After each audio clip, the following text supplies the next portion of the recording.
Are you looking to become a better real estate investor? Then hang on, because you're about to experience another episode of the world's most popular real estate podcast, the BiggerPockets podcast. But before we get to this week's show, I wanted to invite you to become part of our community, BiggerPockets.com, the real estate investing social network. The membership is free, and you'll instantly gain access to networking opportunities, educational content, investor tools, and more. Sign up now and get a free copy of our book, The Ultimate Beginner's Guide to Real Estate Investing, read by hundreds of thousands of budding entrepreneurs. Just click this link right here, or just head to BiggerPockets.com. With that, let's get to the show.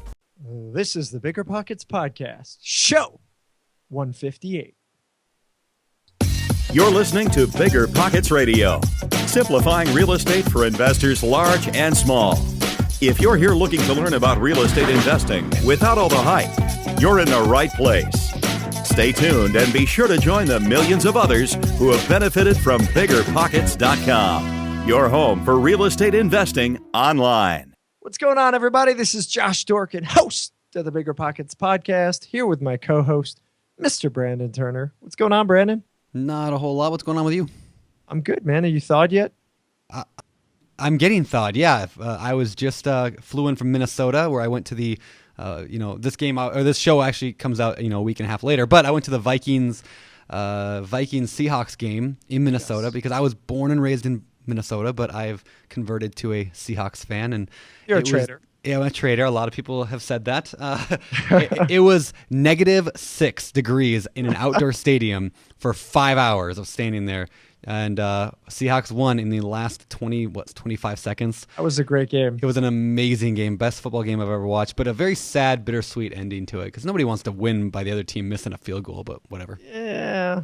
I'll take it. Win's a win. It was all good. So your toes have... My toes are getting unthawed. Yeah. That's awesome. That's awesome. Cool. Well, welcome back. Thanks. Welcome back. Cool. So everything's great with me. We've got... It's been a crazy first couple of weeks of the year. Just lots of stuff happening, lots of excitement happening here on BiggerPockets, and I love January because of that, right? Because people love real estate in January. It's like they got their goals, and they're like, I'm gonna go and like traffic just explodes. Our listeners on the podcast explodes. Everything just explodes. It's great. You guys are awesome. Yeah, I've been calling it the January effect for the past decade. It literally is such that every January we see a pop in our traffic, and across the board you'll see that in the real estate space and personal finance and things like that, because everybody's made their New Year's resolutions. They're super excited and they're ready to go. Well, this is a perfect show for January, because this is chock full of action items, and we're definitely going to help lots of the beginners. And there's actually a ton of cool stuff for folks who've been around for a while as well. Yeah. But today's show honestly is one of my all-time favorites. I think I know we say that all the time, right? But in terms of actionable content that I'm going to apply to my life, this show is definitely one of my favorites. You guys will love it. Well, I think what I like best about it is, a lot of people ask about how to do things, and they go and they do them. But there's always going to be contingencies, right? So I believe it's Charlie Munger, Warren Buffett's old partner, Buffett and Munger.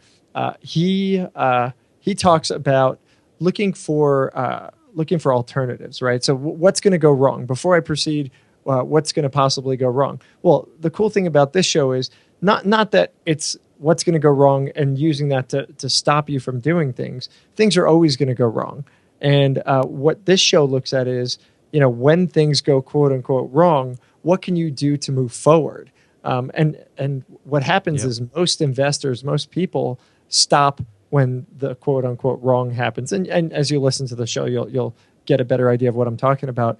But most people stop there. And what Jeff does, our guest, who I'm going to introduce shortly, he takes it a step further. He does the things that the average guy does not do. So this thing is amazing. There's so many little tidbits, and so we're super charged about it. Before we get into it, big thanks to everybody who's been listening to the show. We've seen a nice pop in the amount of people who've been listening to the show this January, so we're super excited about that. If you are not yet somebody who's left us a review or rating, please, we love these things. They help us out. They help spread the word. Jump on iTunes and leave us a rating and review. And subscribing helps us a ton. Oh, as well. subscribing is huge. Absolutely. Subscribe to the show. Otherwise, let's get into this. So let's talk about today's quick tip. Quick tip. All right, today's quick tip, I'll keep it short. We probably mentioned it on the show before, but in case we've never spent time on it, we have a free video course on BiggerPockets. It's like 5 or 4.5 hours of video lessons with over 60 lessons. It's called the Beginner's Guide to Real Estate Investing course. And it's just a free course you can go and take right now at biggerpockets.com/courses. So check it out. Cool. Yeah, we took our Ultimate Beginner's Guide and made it into a video course because different people learn in different ways. So check it out. Let's get to the show here, man. Jeff DeCarlo is our guest. Jeff is a resident of the Pittsburgh area. He's been investing only for a few years, but he's really crushing it right now. And Didn't he say like 75 deals or something like that, wholesale deals so far, plus multiple rehabs going on at one time? Like, I don't know. I wasn't. Do I ever listen to what I say? Yeah, he's doing a lot of stuff. He's doing multiple deals every single month. He's crushing it. Yeah, consistent deal pipeline just coming in, deals coming in. And he's going to teach you exactly how he does that on today's show. And he does focus on wholesaling primarily. However, if you're a buy and hold, if you're a flipper, or if you're a wholesaler or anything else, the techniques that he talks about are going to help you. They will help you get more deals. So definitely pay attention. Let's bring him in. Jeff, welcome to the show, man. It's good to have you here. Thanks. Appreciate it, guys. Yeah, this should Big be fun fan today. of the show. No, thank you. Appreciate it. So we're going to talk about marketing today, and we're going to talk about a little bit of wholesaling, a little bit of flipping, all that good stuff. You do all that, right? Absolutely. Yep. Awesome. So one of the reasons I wanted to have you on the show, which I was excited when I saw you were coming on, is because I want to take up my direct mail marketing to a new level. And so I'm going to pick your brain a lot today. The show is about me and you. Josh is just here to entertain. Hey, Jeff, do you listen to our podcast at all, Jeff? I listen to every one of them. Yep. Okay. Yeah. So I don't know if you noticed, but every time we have somebody who does marketing, Brandon says, "I'm going to take it up a notch." And then does he? No. I sometimes do. No, I really am though. Like, I was on a plane ride yesterday, and I sat for like an hour because I didn't have my computer. Cause like it was dead, and it was a long flight. Anyway, so I sat there and I just worked out like a funnel, like a direct mail marketing funnel, and I was like, I really should be doing more of this. Like, so today I want to learn the best way to do it, and you seem like the guy to talk to. Is that right? I am, I guess. Yeah. Okay. I've been in the same position, knowing I needed to do more, and just like everything else, got to do it. So it makes a difference. Yeah. And I mean, because the reason is for me and for a lot of people listening right now, the MLS is getting more and more and more difficult to find deals on. Like, it's all like even if I'm the first one to offer on a property, there's like 6 offers now on a bank repo in my area. And so like I can't even rely on those anymore for consistent leads. And so I need to come up with a better source for consistent leads. So that's what we're talking about today. But and why don't we it's get not started? about you, so why don't you It's stop not about talking? me. No, I was transitioning, Josh. Jeff. All right, listen, we're done with this guy. Let's talk about you. You work for an auction company. You work for a real estate auction company, and then something didn't go so well. And tell us the whole story. How'd you get the game going? Right. Well, yeah, I worked for a real estate auction company. I was doing business development. So basically, my job was to wine and dine bank executives to get them to give us their what they call special assets. Sports complexes, funeral homes, restaurants, things that didn't fit into that traditional mold for the MLS that they could put out there. We would come in, we'd advertise it, we'd auction it, and hopefully sell it, and sometimes sell properties even for higher prices. But in the recession 2008, I was laid off. We were the first ones to go. We had company cars, expense accounts, phones. I mean, we had everything, but we were the first ones to go when the crash hit. And people say, well, how do you get selling bank foreclosures when there's more bank foreclosures? But it was at a time when $3 million special asset properties were selling for 1 or less, and everyone put the brakes on it and kind of just were waiting for the recovery.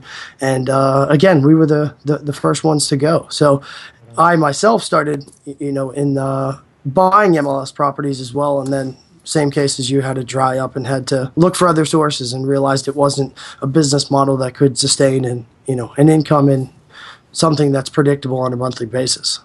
So how'd you end up in the business? How'd you fall by this auction job? Well, Well, I actually right out of college I started selling cars, right, and it's a tough grind, but you really learn all the sales you need from there, and I rewind a little bit more, had saw an advertisement in the paper. Someone was looking for someone to help with the real estate investment business, and it was a guy who was doing like lease options and. Long story short, he really didn't have any of the sales aspect down. So people would call, he'd send me out on these and give me the script and these CDs to read, to listen to. And he was sending me on a ton of just no deals. And I got some experience there, but even when they did come through, he wasn't able to pay me and such. So I basically applied for they also own an auto auction, and I applied for that job, and they said, well, you do have some real estate experience there. It's always been a passion of mine, and kind of just fell into the job with the auction company that way, and really enjoyed it, and it's a passion now. Right on. So you got laid off, and where's your mind, and how did you end up kind of taking those first leaps into actually doing your own deals? Right. And like a lot of people, I just started studying everything I could, and I've always had an interest in it. And I think probably like 95% of the people out there, I mean, I knew everything. I could talk at a party with it, had real estate fever where, at a party, they're like, oh, here's this Jeff guy who's going to talk about real estate. But, and people would say, oh, great, how many houses you have? And I, well, none. And I didn't have any, but I did all the research and bought a lot of programs, and, got to a point where money was getting tight, and I found a program on wholesaling HUD houses, and actually had to borrow the money from my girlfriend at the time, now my wife, to buy the program.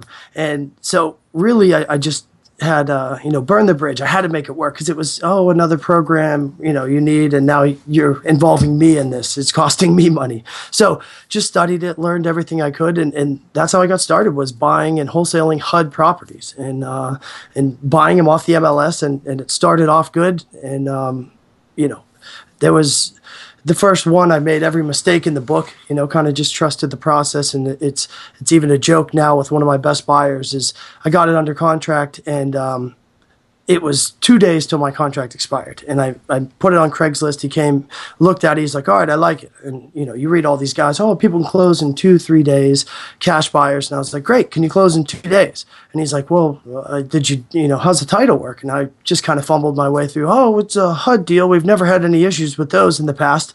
And he's like, no, I understand that. He's like, but have you done the title work on it? And I was like, well, yeah, it's being done. But, that's the kind of things that you don't learn in these courses. They don't tell you what to do. I mean, they say, get the deal, go out, market it, sell it, make cash, and, you'll be forever rich. But there's kind of that second layer of, doing the title work and doing inspections, and we have to do what's called dye tests. It's plumbing to make sure that your gutters don't go into your sewers. But these are little things that I had no clue about. And, if you never took that first step, never did that first deal, you're never going to fumble your way through and figure that stuff out. And that's kind of the other side of the shiny object is, how can you figure this out and just fumble your way through? And now the guy, is one of my best buyers. He probably buys 10, 15 properties a year from me. But that's everyone's biggest fears. What if I look stupid? What if I say something wrong? Which was my fear. I'm sure yours at some point as well. But it didn't, kill the relationship. And now, again, he's one of my best buyers. So that's really how I got started. Man, there's a ton of stuff in there I want to dissect. Yeah. Let's talk maybe first about the idea. You bought a course of some kind, right? And I like what you said there. We talk about courses and gurus and things like that quite often here on BiggerPockets. And generally we like to tell people you don't need them necessarily. That said, I'm sure there's good information out there. But what I like what you said is like courses tell you a little bit. They don't tell you everything on how to do it, right?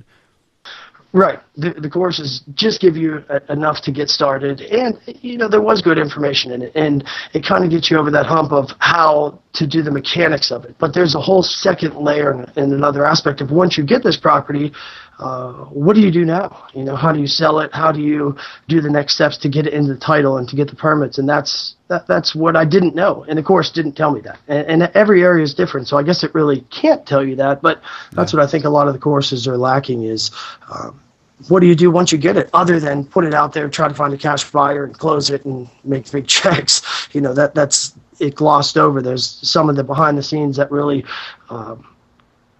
if you almost didn't know before you started, and it might prevent some people, and that's maybe what it is. But it's stuff that just needs to be figured out and done, and that's where I had the next step from there.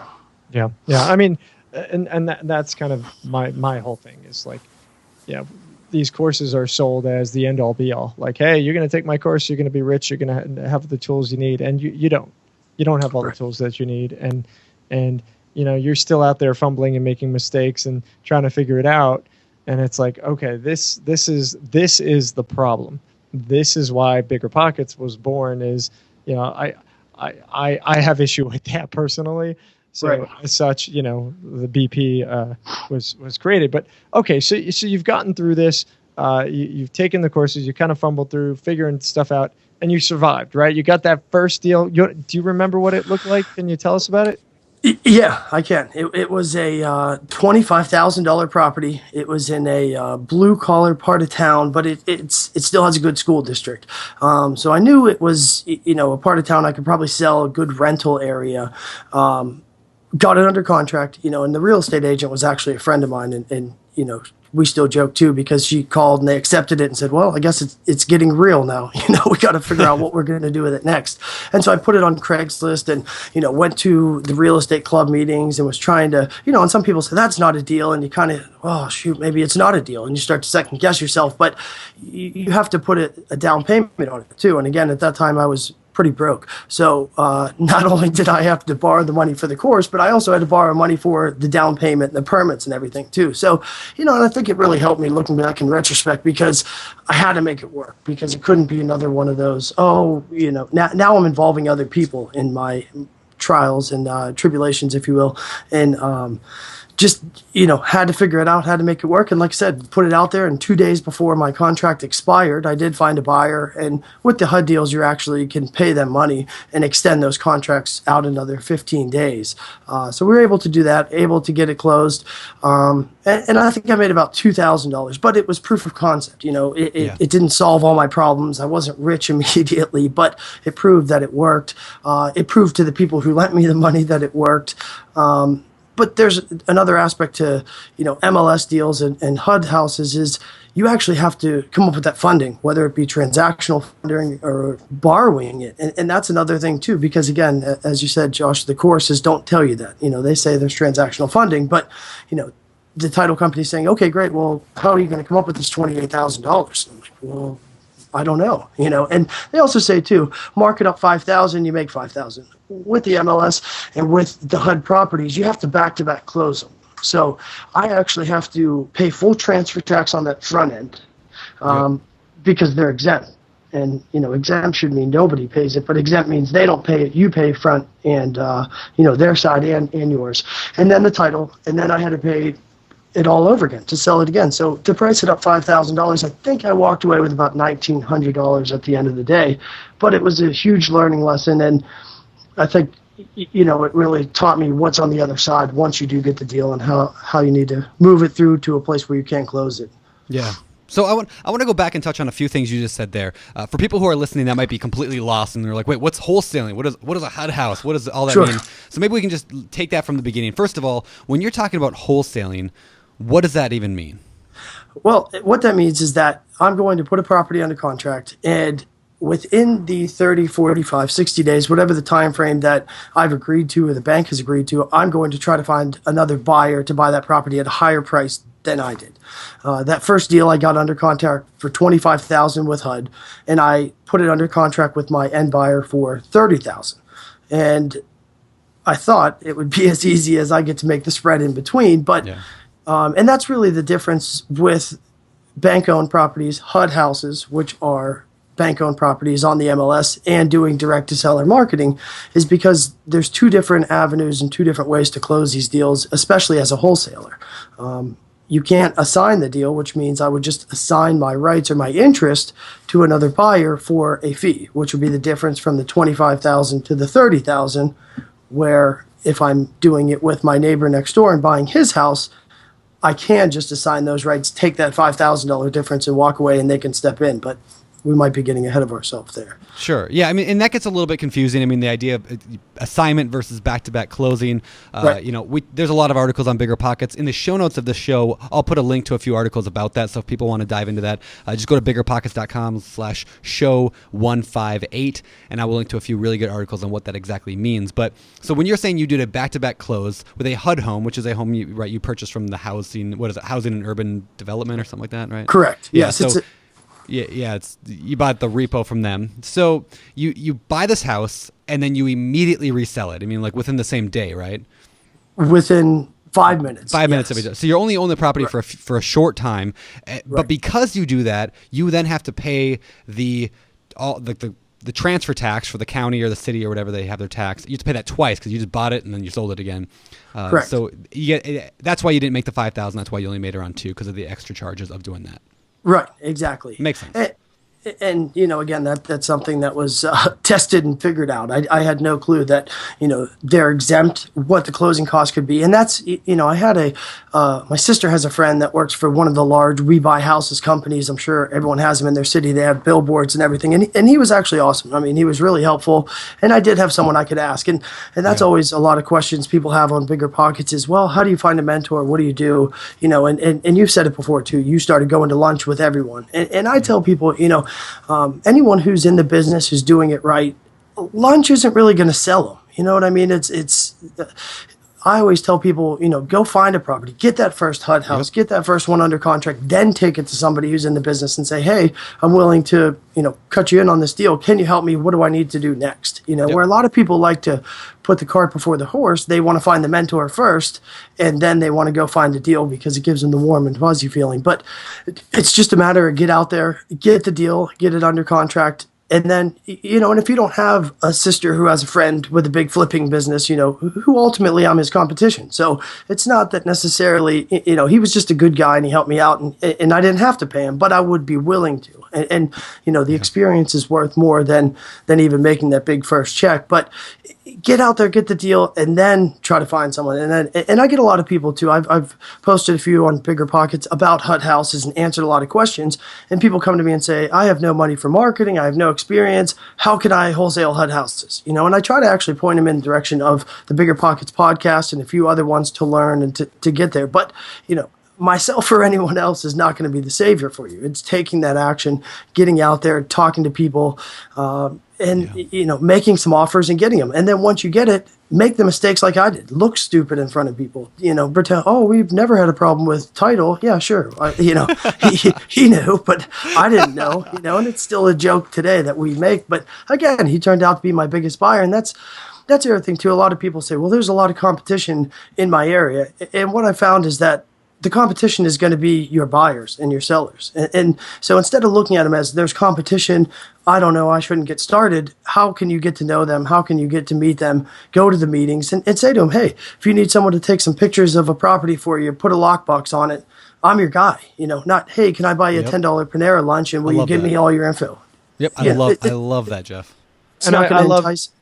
I love the part where we talk about the competition being your allies as well, and we always say that, but a lot of new investors are really fearful.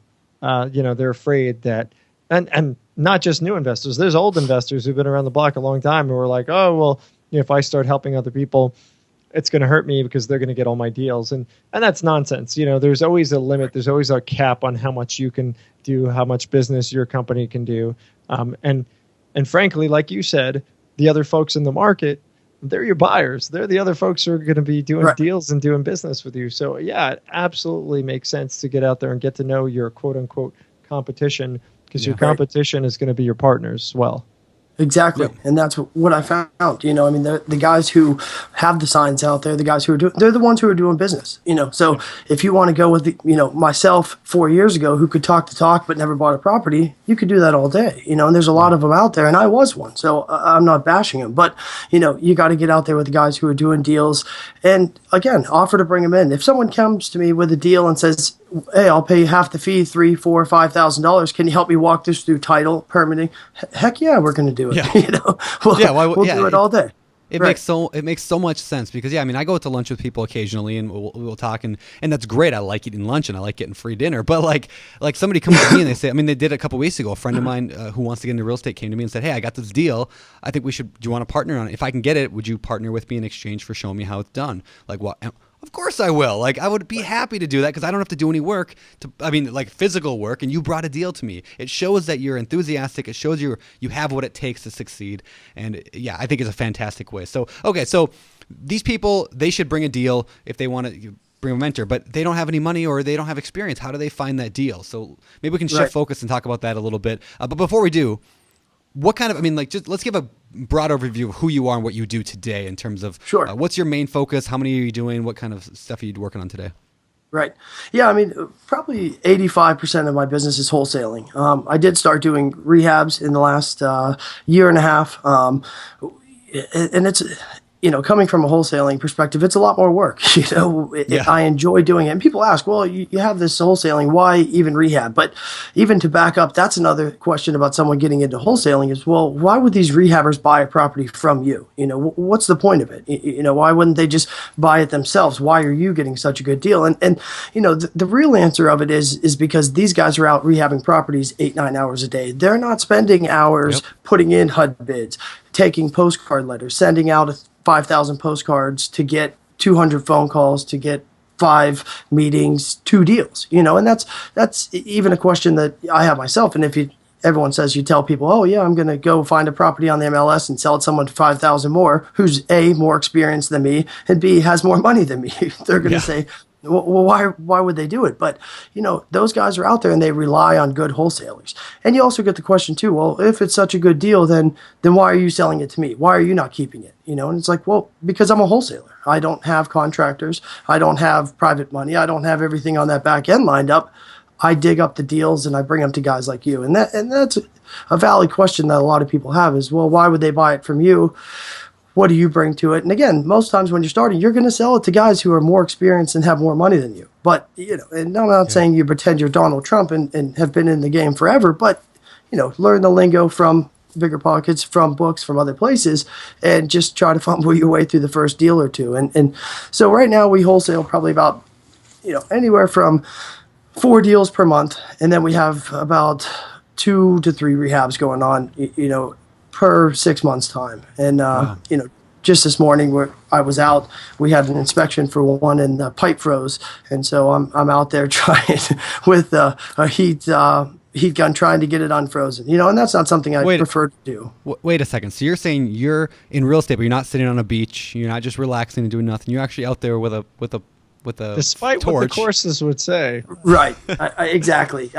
I'm out there with a heat gun trying to unfreeze a pipe so my property can pass inspection and close for $310,000 next week. And I'm out there meeting it. You're right. You're not on the beach. And again, a lot of those ones, especially with the HUD ones, I do it from my beach. I do it from the other country. There's guys that do it, but it's not me. Maybe someday. But you're gonna have to get in there. You're gonna have to work and learn. And that's. You have to have a passion for it. You have to like it, and we're lucky in this business as real estate investors to have this opportunity. My sister-in-law is a doctor and probably makes $300,000 a year, but she went to school for how many years? 25. And she can't believe that anyone can make as much money as she can. And we have the ability to do that, if not more, if not 4 times as much more. So, we're fortunate. I can't say I want to be a doctor tomorrow. I want to be a lawyer and be able to go out and do that and make the kind of money they can, if not more. But real estate does give you that opportunity, but you got to work at it, and those guys sell courses from the shiny object syndrome. And hey, if that's what they do, they do. And there's good information. Don't get me wrong. That course really helped me walk me through step A to Z, but it didn't give me every piece of the puzzle. You had to take the action. It wasn't going to make the calls for me, wasn't going to make the bids for me. I had to get out there, do it, and take action. And you guys asked that question at the end, what's the difference? It has me screaming at my iPod all the time. It's action. Action is what's gonna do it, and taking action, making mistakes, and solving problems. I love that. And I love that you've said multiple times in this show now, just get out there and do it. And so, I'm telling people that all the time, like, I've used this analogy before on the podcast, but I'll say it again in case you haven't heard it. It's like driving through fog, like you can't always see a mile ahead of you, but if you just keep driving forward in that fog, you can always see 50 feet in front of you. And when you get to that 50-foot mark, you'll see 50 more feet. Just keep pushing through, and you might get 70% of the through the first deal, and then it all fall apart. And the next time you'll get 80% through. You might hit a deer on the road. You might hit a deer on the road, but you know what? Eventually you'll get there, and then from then on, it just becomes so much easier once you get that first deal, first couple deals. I'm like, it's kind of snowball. So I love that you take that approach to it. I think that's fantastic. Right, and it's always learning. The same deal that I'm defreezing the pipe on had a lot in the back that somehow, some way, the deed didn't get transferred correctly, and it was still in the owner's name from 1950, and. If a house that was bought in 1950, we're now in 2016, most likely they're not alive, and they're not. So we had to figure out who owns this lot, who the heirs are, and I couldn't just again sit on some beach and do it. I had to go out and get these people to sign it, and get them to sign it over to me, not just in general, but for $1, and say, hey, there was a little mistake here. Your parents owned this lot in 1950. Oh, the bank took it away, but they messed the deed up, and you're still attached to it. And the lady called me on Friday, and she said, what do you mean I'm attached to it? I said, well, it just kind of. She said, I own it, right? And I was like, yes, you own it, because you're not going to lie to him. And she said, and why is nobody paying me for this?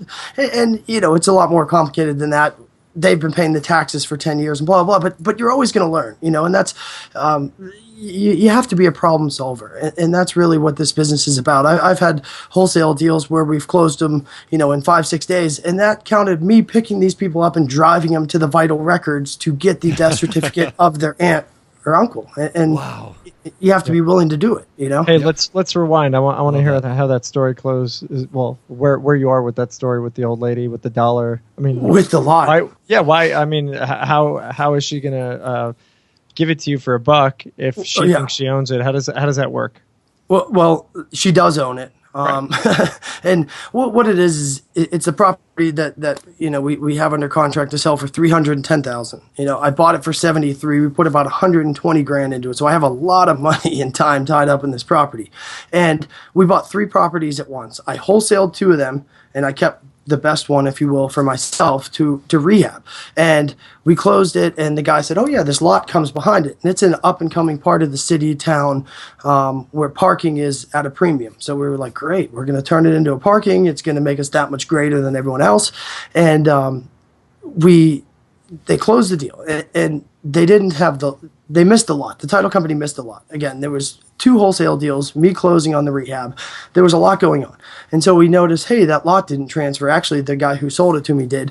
And I went to the title company and said, hey, this didn't transfer. And, they're kind of like contractors. Sometimes they'll tell you what you want to hear, oh yeah, it's just a simple sign here and there. So I was like, okay, great. We're going along with this. And I'm thinking he's working on this lot the whole time. And 6 months later, we're now to the point we're putting it on the market, and I'm like, hey, what's up with this lot? Do you have this done yet? We're putting this on the market. And he's like, well, there's a little mistake. And what it is, the front property was owned by the people from 1950, and they lost it to foreclosure. They had bought the lot 3 years later. And when they lost the front to foreclosure, they assumed the lot went with it as well. And so did the county. So when Wachovia Bank sold it to my seller, the guy before me, they gave him the paperwork and said, here, this lot comes with this. He's been paying taxes for 10 years on the lot. He thought the lot was his, so he said it comes with it. So little did we know that when push comes to shove and the title guy actually did the work he was supposed to do, he doesn't own it. He has no right to it. He's been paying the taxes for 10 years. And, again, we could sit there and say, oh, boo-hoo, me, what am I going to do? No, I had to figure it out, and we needed to find who owned it, who the heirs were, and I had to call him. And that's an awkward call. Hey, this lot was supposed to be transferred from your mother and father's name. It wasn't. I have this whole list from my attorney of your heirs and your aunts and uncles, who's still alive, who's not. And you've technically been responsible for the taxes for 10 years. We don't want any of that. We're not going to come for that. We just want you to sign it over and get it taken care of so you're no longer on the deed. And I think the biggest part of this business is how you word things, and if I would have said, hey, it's your lot and, I need you to give it to me for $1, they'd be like, well, you really need it to sell this property for $310. Give us $20,000 for it. But, approaching it from the avenue of, hey, this was a mix-up. You're still on title. You've been responsible for 10 years. We don't want anything from you. We'll pay your inheritance transfer. And I'm still dealing with it. I went, and the aunt is difficult. It's an aunt and then her niece and nephew who are 30, the niece and nephew, and the aunt is, 50 or 60. I think I haven't met her yet, actually, because I'm still dealing with it. And she called and said, well, why is no one paying me for this? And we got over that. And she said, well, I'm not going to find a notary and I have to drive all around and pay. And I said, no, I'll bring a mobile notary to you. We'll make it as easy as possible. And they were all supposed to meet me at a notary right up the street. And she was waiting for a refrigerator to come that didn't come and was having a bad day. The brother and sister met, and the sister says, she's having a bad day. I'd maybe just call her tomorrow. So I still need her signature at this point. But I've talked to her. She's willing to, but it's a touchy subject. And, technically they could, hopefully they're not listening to this, 'cause they could, charge what they wanted for it. But it's all part of being a problem solver and figuring it out. And 3 years later, and have done, over 75 wholesale deals, and still figuring it out. And how do I do it? And what do I need to do? And I can't just sit back and hope somebody's going to take care of that problem for me while I'm sitting on the beach. I have to go out, and I can't just say, well, they're going to take it to a notary and sign it. I have to take the bull by the horns and go drive to that notary. And I had to go there twice and meet the brother and sister at different times. And the aunt is obviously going to be another time too. But, that's what it needs done. And to make, the deal closed, then that's what you got to do. And that's why we're the problem solver, and that's why people sell it to us, because not everyone's in a position. You'll do the marketing and people say, well, how much are you going to give me? You're in this business. Tell me now. And it's back to, I think you guys have mentioned the book, Pitch Anything. Whoa, slow down. We're the prize here. You don't have somebody lined around your block with cash in your hand willing to buy your piece of junk property. Let's find out if it's even something we want to buy, and then we'll cross that bridge. But people are going to try to push you around, and you tell me what you're going to do, and just dealing with people and solving the problems is basically what the business is. Right on. Yeah, good. Like and great plug on Pitch Anything. Awesome book for anybody who's doing wholesaling or any kind of sales stuff. It's a great book. It is, and it really changes your mindset, because you can get beat up taking these calls all day, and having these people tell you, go pound salt. Or I've had people call the police on me, for sending them a postcard with their name on it. Do they call Papa John's? No, but why are they calling and yelling and screaming at me and trying to ruin my day? It's just, you don't want to sell your house, great, throw it in the trash, but it's people do get defensive, and that's, again, it's not all sunshine and roses like they do make it sound in the books. Hey, buy it, you're going to sit back and collect $15,000 checks. But if you have a passion for it, you enjoy doing it, it's a great business. It's something that can really, you can mold your lifestyle around. We have a baby that was born 4 weeks ago, and I'm able to be home in the mornings and stay with him and help my wife out for the first few weeks of it, where I've had desk jobs that sucked, and I couldn't, and I hated going to work. And no matter if you made 100 phone calls or 10, you made the same money, and it's just not rewarding.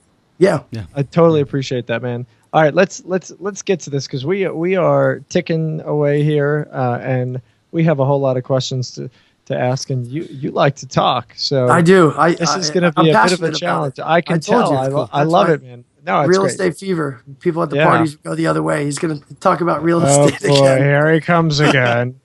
Yep. All right. So where are you finding your deals? What's your strategy? Are you doing just one thing? Do you have multiple sources? Like, just what's the low and dirty on that? Right. And so I was, doing the HUD deals, and about 3 months into it, I actually got 4 HUD deals under contract in 1 month, and had them all sold. And I was like, hey, great, look, this is it. Life is set. I'm going to be sitting on the beach. I figured it out. But you're really at the mercy of what's out there. Like Brandon said, you make bids on it. There's a lot more. There's less bank-owned properties out there. So we had to transition and try to find a way to dig our own deals, and to base your business on bank-owned properties is tough to do, because it's not predictable. Direct mail is predictable. You can say, well, my numbers and testing have shown that if I send X amount, 5,000 postcards, I think I mentioned briefly before, I should get, 200 calls. 20 meetings and 3 deals out of that. And so we had to really find a different way to get a more predictable business and find a way to do that. And direct mail has been that way for us. Okay, so let's go back and talk about basics. For those who don't know, what is direct mail marketing? What does that mean? Sure. And direct mail marketing is basically sending the homeowner a postcard that just says, hey, how you doing? We buy houses in your area, and would you be interested in selling your house for cash in as-is condition? And what we do is we basically send a lot, and people have said it on BiggerPockets on the podcast, absentee owners. We like out-of-state absentee owners, especially in my area. My sister and brother-in-law own a few properties and got relocated to North Carolina. And I said, hey, are you guys getting postcards from anyone on those properties you have saying, we'll buy it? And they said, no. So I kind of knew that there was a lag in the, my area in that. So we focus a lot on out-of-state absentee owners. And what that is someone who owns a property like my sister and brother-in-law and maybe live out of state, got transferred out of state, but they still have those rentals in this area. So their name is going to show on the tax record as the owner, but if you look under the tax record for the property, the owner's address, it's going to be somewhere other than that property, and that's how you know that they're either absentee or out of state. Okay, so you mail to these guys. What's the approach? Is it, hey, are you tired of owning your property? I mean, how do you kind of hit them? Yeah, and that's where the difference can make a difference in direct mail. Because everyone goes back and forth. Do you get the big vanity number? Do you play the small guy?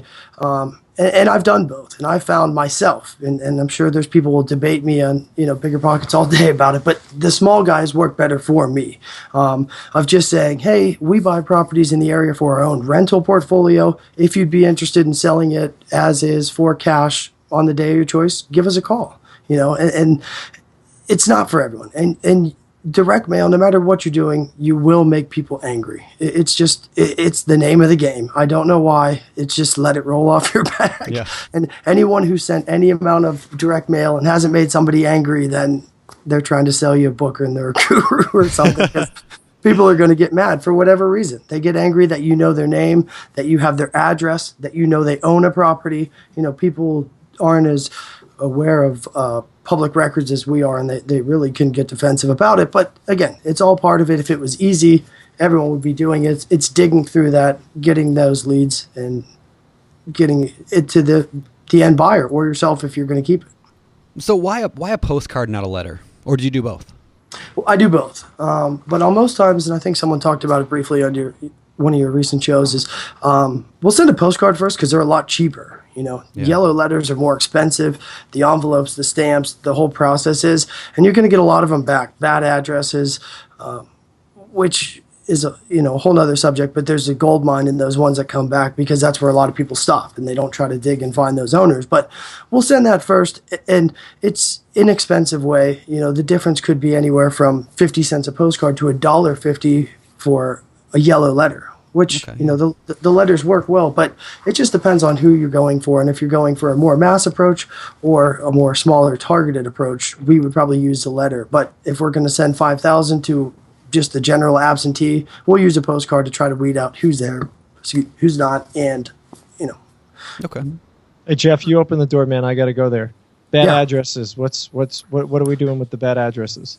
Well, it's what we do is we actually subscribe to a couple different sites, and you can kind of skip trace these people and try to find if they have addresses or phone numbers that are for them. And there's guys out there that make, their only business is just trying to call these people, and it's cost a few dollars per name, but it could be worth a $3,000-$5,000 deal. So once those bad addresses come back, then we'll work on those, set them to the side, and we'll try to find, just doing even the basic research, go on white pages, see if their address wasn't updated on the county website. And if it's not, then you can move on to some of the more high-tech like Intellius and some of these other programs.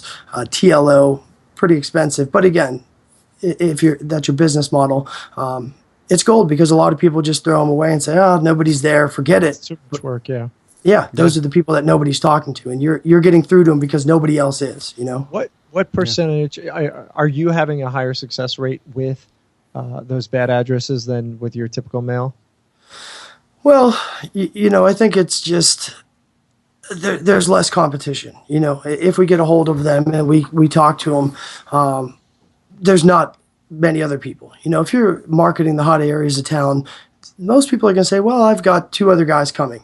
And that's fine. And it's not going to stop me from going. You know, it's not going to change what I may offer on the property. But a lot of times when we do get through to them, they haven't talked and they're kind of surprised. Hey, how did you find me there? And it can be kind of awkward giving that cold call sometime of, hey, you own a property here. You know, some people may be your best friend. Hey, you want to give me 30 grand? This is great. Or don't ever call me again. You've got to be willing to roll those dice, you know? Yep. Well, let me go back a step. I was going to ask you this. Where do you find that list? I mean, how do you get a list of people? I mean, you talked about public records. How do you get that? Right.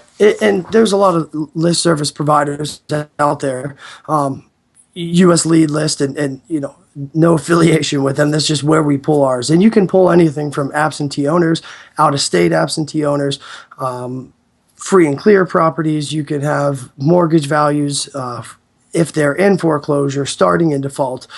There's also some monthly subscriptions to vacant properties and things that we've actually joined and found have been pretty useful and have worked for us.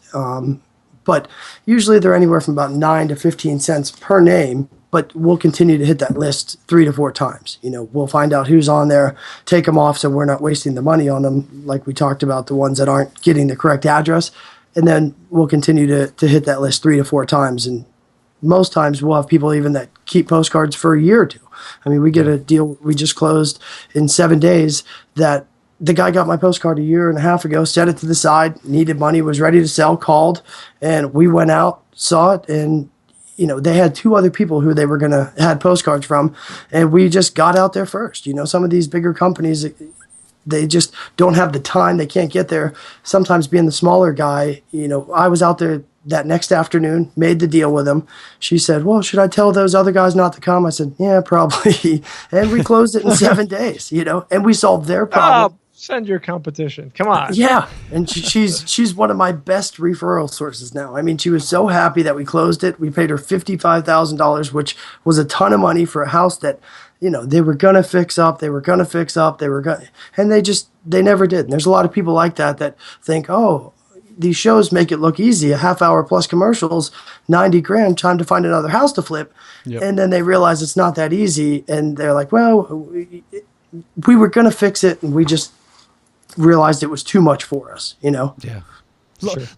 You mentioned this a couple times, and I want to kind of dive into it because I love funnels. If you guys if listeners have ever been on a BiggerPockets webinar, I talk about them on every webinar we do every week. You can sign up at BiggerPockets.com/webinar for the next one. But I love the idea of a funnel where you get you reach a certain number of people, a certain percentage of them are going to call you, a certain percentage of those are going to, show you their property, like invite you to look at it or whatever, and then a certain percentage of those are going to accept an offer. So can we kind of talk about that funnel of yours in percentage-wise or ratios? Is there an average that you typically see? Is it always different, or what do your averages look like? Well, we have found averages just from testing and sending them. We find that if we send 1,000 postcards, we're probably going to get somewhere in the nature of about 40 calls, 40 to 50. Doesn't sound like great numbers, but, again, that's right off the bat. That's 2-3 days after that postcard hits. Then there's still going to be the people that set it aside, and that's important to keep the phone numbers. If I could back up quickly, what we use is called Vumber. It's a virtual phone number, and then we have our calls go to a 24-hour recorded message. And our postcards say 24-hour recorded message. It's a little less threatening for these people to call, hear our message, rather than think, well, I'm going to talk to this, shifty guy who's going to talk me into selling my house for nothing very quickly.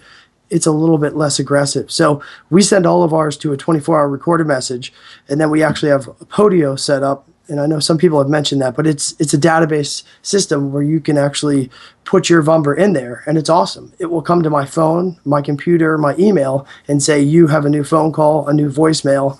And then if you have other team members, you can send back and forth between there. But that's how it all starts. And we find, it's probably not a high percentage that you're going to get the calls on, but the ones that do call, listen to your voicemail, and leave a message are going to be a lot more motivated than we do call the hang-ups too. The deal I mentioned that we got 3 houses, I wholesaled 2, rehab 1. It was a hang up. They just, we don't want to call. And it's just talking to them. Hey, saw you called. And they said, well, I thought it was going to be, this or that. And just, what's your issue? What's your house? And those people had Section 8 people in there, wanted to get rid of it. But you have to call them back. If you're spending the money to buy the name, to send the list, to have the system, you got to do the work. And you can't be afraid. And that's the first thing to answer the phone when they call. Yeah, I love how persistent you are. You'll follow up with those bad addresses. You're calling the hangups. I mean, I think that's the kind of thing where that's separating the wheat from the chaff, right? That's the successful guy versus the unsuccessful guy. That's the newbie saying, "Oh, this doesn't work. I just spent all this money and I got nothing." Well, did you do all this? Did you do everything that you possibly could do with the list that you got? And right. You're doing that, and that's awesome. That's the difference from the low-hanging fruit, where there's going to be 2 or 3 guys coming in after me, to I'm the only one there, to solve their problem and have found it. And, somebody else said it before too. You start a real estate business and all these books and gurus make it sound like you should be making tens of thousands immediately. But if you opened a hair salon or even a bowling alley, whatever, you wouldn't expect to make money for 1 or 2 years, But if somebody starts this and puts some money into it and doesn't make it in 2 to 3 months, oh, this doesn't work, my area doesn't work. You wouldn't give up on your hair salon, your bowling alley in 2 to 3 months. You would expect not to make money. I love that, man. It's going to take some work and some time. And you can see how passionate I am about it. I don't shut up. I talk a lot, but it's because I enjoy it and I like it, and that's part of it too. Hey, Jeff, so 40 to 50 calls for every 1,000. How many of those calls end up in appointments? How many of those appointments end up in actual sales? Can you kind of walk us through the rest? Well, and we try to, there's a couple different ways you can do it. We found that if you just ask them, hey, what's your lowest and best cash price? It's a little different than sometimes if you go and see the house and talk with them and meet them, but you could sometimes waste your time doing that. I've had ones where the guy tells me he wants 150 and I think, he's just being, tough guy with me. I think he'll take less. And I've gone and he's stuck on it, and I've had other ones that I've gone on it, looked at the house, didn't work, but the neighbor was out and said, oh, who's this? And she said, oh, he buys houses. And he said, well, come look at my house. I'm selling mine. And I actually got a deal that way from a neighbor. The lady was not really realistic. And we bought the neighbor's house for 15 grand less, which was identical to what hers was. But you never know unless you go out there. I found deals in the newspaper. It was an older couple that doesn't use Craigslist. And, have I found one since? No. But do I still look every week? Absolutely. Because I made $9,000 on that wholesale deal out of the newspaper. And that's what I tell some of these guys. I don't have money. Well, drive around, look for vacant. Especially right now here, it snowed 4 inches today. You can tell if houses are vacant. In the summer, the grass is high. Write the address. I keep a notepad in my car right next to me. Every time I see something, my wife will almost be like, oh, roller eyes again. We're backing up. We're going in there. You're going to talk to the neighbors? Yeah, I am. I'm going to go there. Ask the neighbors, hey, what's up with this house? They don't want it as vacant as much as I want to buy it, So point. They're going to help you to find them. They're going to know. They might say, oh, I don't know anything. And once you lighten them up, you'll find they know everything. They know, if it was foreclosed or there was a divorce, what the case is. But keep your eye out. Once you're looking for properties, you'll find them. Well, so this is one of my fears in doing a lot of direct mail marketing is that I don't have the systems yet set up to be able to go out and do 40 or 50 phone calls. Not phone calls, 40 or 50, appointments. So how many do you think, out of let's say you got 40 phone calls in a month, how many of those would you actually go to their house and make them an offer, do you think? I'd probably go, I'd say 5 to 10. 40 people that called, listened to my voicemail, left a message. I'd probably say about 5 to 10. And then once you go out there and you look at it, you might find it's not what you're looking for. You don't have a buyer for it. Or you might find that they're not realistic, but they might be realistic, and that's another thing too, is we always send an offer to them in the mail. And we've had people call us back and say, hey, is that offer still good? Will you still take it? And that has really been the difference that we started doing that last year, sending that offer in the mail. Even if they say, no, you're crazy, don't ever call me again, 6 months down the road, they really need money. Their situation changed. Now they don't hate me as bad, and they're willing to take my, half price offer, or at least talk further about it. Yeah. So you're saying you make an offer to them in person, and later on you send them a letter no matter what, correct? Right. If they turn you down. I love that. Yeah. I think that's fantastic. Man. Again, that's really good. This follows up with everything else that we talked about. Yep. And, you do the extra things, yeah. The extra right. now. Yeah, I love that. Okay, yeah. Go ahead. Yeah, I was just going to say briefly, it does add an extra couple minutes a week, but we've got multiple deals from it. And people have said, hey, we forgot about the guy who left, but your offer was here, and will you still take it? So it is that little extra step that sometimes separates you from the guy who does 1 or 2 deals a year to, doing 3 to 5 times more than that. Awesome. Wow. And that was brief, which was even more awesome. I know. I try to keep it brief. So, okay, the last question then. So, not last question, but so let's say you get 5 people to go out and look at their property, 5 to 10 people you went and actually show up. Do you have an estimate of how many of those are going to say yes to your offer, and how many of those are going to laugh you off? And and it's just going to depend on the house, the area, and who these people are, and that's part of the game too, is you may go on 5 duds where they all tell you you're crazy, it's too low, and you might go on 5 or 4 of them say yes. It's a numbers game. It's going to be a numbers game. If you're going to wholesale and you're going to market, it's a numbers game. And they've said, other people have said it too, once you start doing that, you can look at it as, you're in the marketing business, because you need to be continuous. You need to be sending them out. We used to send out 5,000. We'd get deals, run around, and then we'd get a few, wouldn't send any out. Then we'd say, oh, shoot, we don't have anything coming in, and start the cycle again. If you can keep your foot on that and keep it consistent, that's how you're going to get that funnel and keep it, Yeah. I love that. Love it. Yeah. Hey, Jeff, how much mail do you send a month? We send probably about 5,000 postcards a month on average, and we'll switch it up. We'll do absentees. We'll do the out-of-state absentees. And to rewind quickly here, if I do find driving for dollars, a vacant house, I'll always send them a yellow letter. I'll try to get them more than the mass market. I'll try to say, hey, I noticed you have a property at 123 Main Street. We buy in that area. Would you be interested in paying cash? And I get a lot of calls from those. If you can find a good address on that, our numbers are different. It's not like when we're just doing the mass spread marketing. That's a more targeted. That person needs or wants or has to sell that house. It's vacant. Yeah. It's people just don't like tens of thousands of dollars laying around. There's a reason it's vacant. There's a reason they haven't sold it, and it's my job to get a hold of them and find out why. Yeah, it's a great point. Yeah. All right. This is awesome. Chock full of wisdom here, huh? Hey, thanks. Yeah, I love it. All right, so I got a couple more things that popped up here just thinking about, the 40 or 50, let's say, phone calls you get. I'm just, hypothetically a number. Do you have any good tips on how I can weed out so I don't have to go do 50 appointments, and that I can reduce that to the ones that are really actually going to work out? Well, and I think having a recorded message will do that. Having that recorded message saying, we buy for cash, we buy it as is. And we even have, when we varied it to where we say, we're not realtors, we're not looking, for properties in pristine shape that you fixed up is the nicest on the block. We're looking for properties that need some work, need some love. And if you have the one that's nicer than all 10 of your neighbors, which most people will tell you is, we're not going to be your guys. And that kind of weeds them out. Or they might tell you, hey, on the voicemail, I'm looking, to sell this with a realtor. Please take me off your list. And we get a lot of voicemails of please take me off your list, and that's fine. I'd rather them tell me that than spend the money sending to them again and again. Yep. Great. Okay, I like that. And then lastly, one thing that a lot of wholesalers, flippers, everyone struggles with is this idea of estimating the repair costs when they get there. You're going to go there and look at a property. You're going to run the numbers basically right then and there, possibly, or maybe you'll go back to your office and run them more in depth. But that's most people wouldn't know the difference between a $20,000 and a $50,000 rehab project. And that's a wide number to be able to make an offer to somebody when you meet them. Do you have any tips on estimating repairs? And that's just part of doing it and going there and getting that experience, and honestly, I found the BiggerPockets book on estimating repairs. I read it and I used it when I first started to give you a basis of doing that.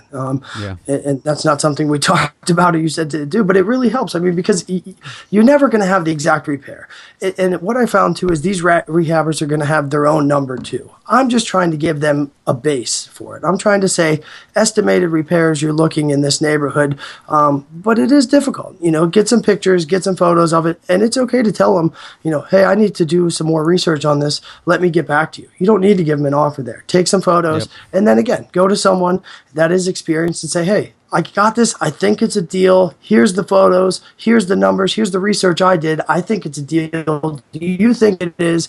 Can you A, help me, close this deal? And B, do you have a buyer that can help me sell it? I partner up with other wholesalers all the time, that maybe have more buy and hold in this area or renovate. It doesn't work for my, top 5 guys. And that's the other thing too, is that a lot of these other places, you need to build your buyers list, And everyone's so worried, I need to build it.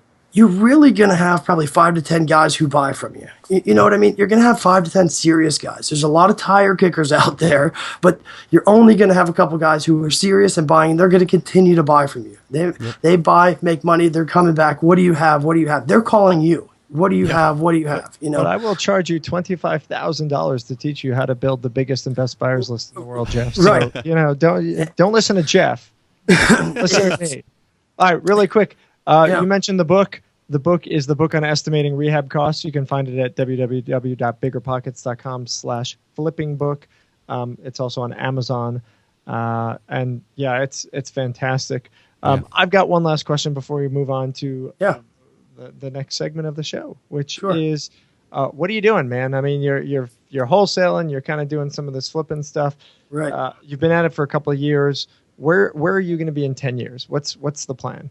Well, 10 years, we're trying to start buying some of our own rentals for long term, taking the wholesale fees, the rehab cash out, and buy $30,000, $40,000 rentals. We can in our area. We're lucky to be in a market. No, we're in Pittsburgh, PA, number 1 market. Oh, that sounds like houses. Detroit.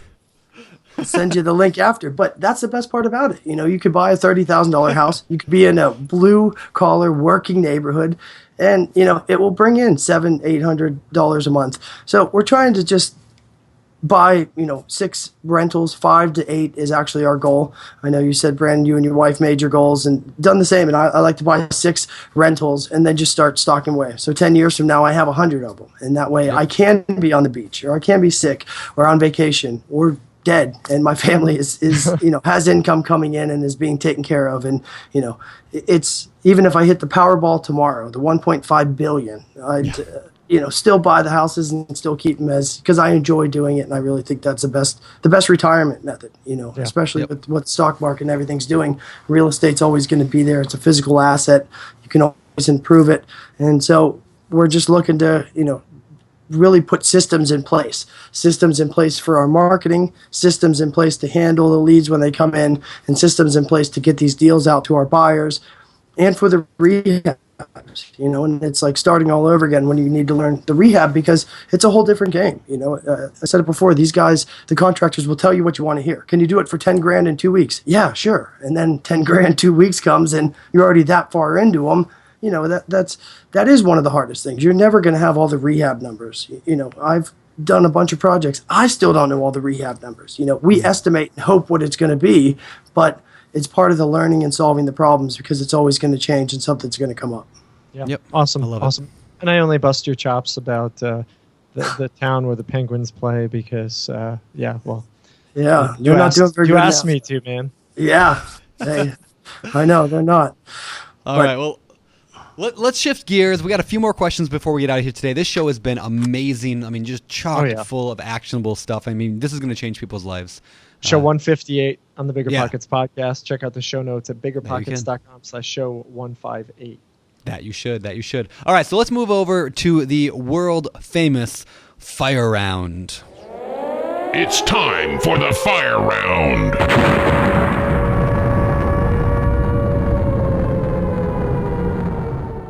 These questions come direct out of the BiggerPockets forums. We're going to throw them at you. Number 1, what are some clever ways to really get your phone ringing when you're trying to start a lucrative wholesaling business? Well, I think there's always the best way is to just, send some mail. It doesn't have to be 5,000 pieces. You can start by sending 500. If they're going to cost you 40 cents a piece, it's $200. It's the same as a latte every day. Set it to the side, send it out there, start taking those calls. I wouldn't recommend if you started tomorrow to send 5,000 postcards. Send 100, send 200, get used to on the phone, and drive for dollars. That's going to always be a way that is out there, and find the owner, do a little legwork, and you'll get your phone ring. Perfect. All right. As a beginner in wholesaling, what do you recommend are my first steps? And it may be what you just said. Well, and back to the HUD deals, I think they're still there. It's changed a little bit since I started 3 years ago, but I'd always be looking there. And to be brief, you can just throw in bids. You don't have to sign a 20-page contract. Find an agent or someone who is, and just do the research. And if it looks like it could possibly be a deal, put the bids in. It's not going to cost you $1 to bid on it. You only have to pay any deposits when you get it under contract, and then you can try to find your buyers, or start trying to drive around, find vacant houses. And if you have some money, buy some lists, buy some absentees, some out-of-state owners, and send them some postcards. Cool. All right, I'm new to rehabbing, and I'm looking for a 100% hard money loan or a private money loan. Is that realistic for me? It is realistic. There are the lenders out there that will do it, and it's going to be expensive. You're probably going to pay 15%, and 3 points, which is another percent of the deal. But it is realistic. And if you have an actual deal and the numbers work, they're most times only going to lend, especially on your first deal, 50 to 60% of what they think the after repair value. But it's out there. There's money, and there's hard money lenders who will fund them. Yeah. And those rates are going to differ depending on where you are, who you're dealing with, what your experience is, so on and so forth. Yeah. All right. So how do I know if a location is a good location to flip a house in? Well, I think, everyone needs to have an agent on their end or have their own license, because you have to look at what's selling. You have to look at the multi-list system. And that's what's going to tell you what areas are hot and what are selling. There's also a lot of the areas out there, too, and some of the sites that we mentioned, that you can find a lot of the cash buyers in. You don't have to necessarily build your list, but it's going to show you where a lot of those guys are paying for cash deals. Just like you can find an out-of-state owner, those sites will allow you to find cash transactions.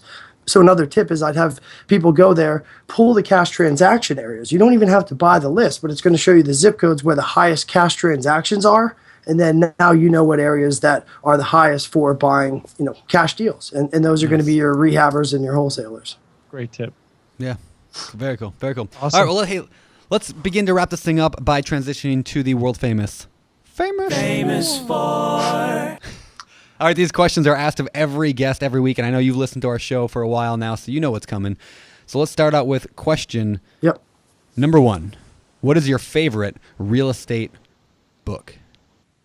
Millionaire Real Estate Investor is a great book, and I think you always need to continue learning. I have a lot of them, but that's probably one of the top favorite ones. Right on. Okay, cool. That's a great book. Gary Keller, Jay Papasan, bunch good stuff. Good stuff. All right, next. All right, favorite business book in non-real estate.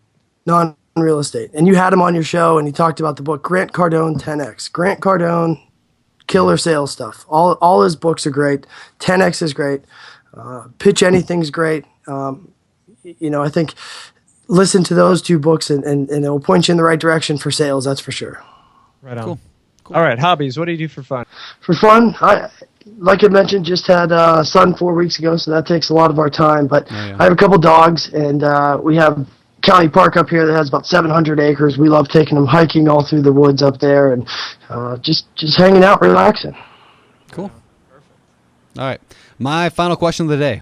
Jeff, what do you believe sets apart successful real estate investors from those who give up, fail, or never get started? Action. Action. I think you have to be passionate about it. You have to enjoy it.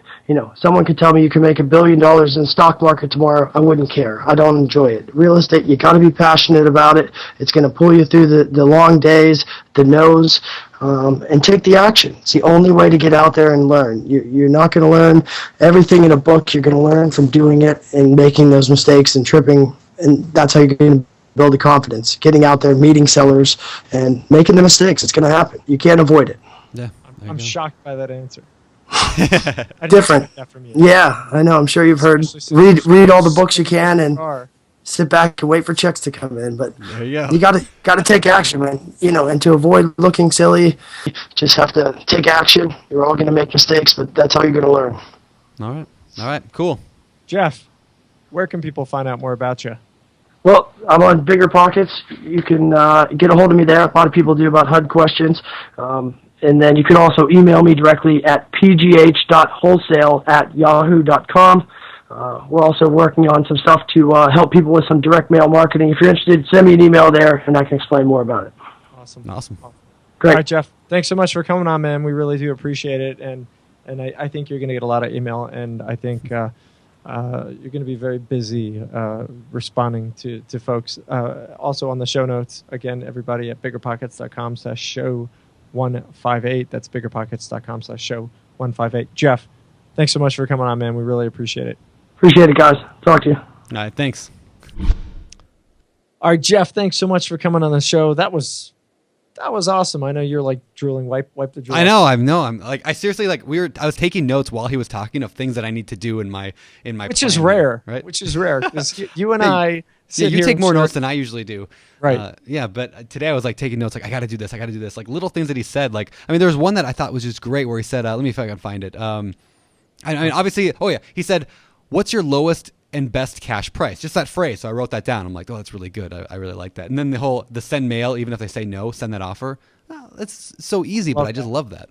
Yeah, that's one of those clever little things. Well, that's why I talked about it in the beginning. It's like, these are little things across the board that the average guy's not doing, and that's how you win. So, and because I'm a funnel guy. I said that in the show, right? I love funnels, and the beauty of what he does is like you do these little things, and they're not going to make necessarily a massive difference. It's not like just by sending that card you're going to get twice as many people to say yes necessarily. But when you improve every point of that funnel, just a little bit here, a little bit there, you might 10x your final result at the end of the day just by improving and doing the little things throughout the funnel. That just give you that little edge on every part of it. And it's just, you can just see that in Jeff's business, how well it did that for him.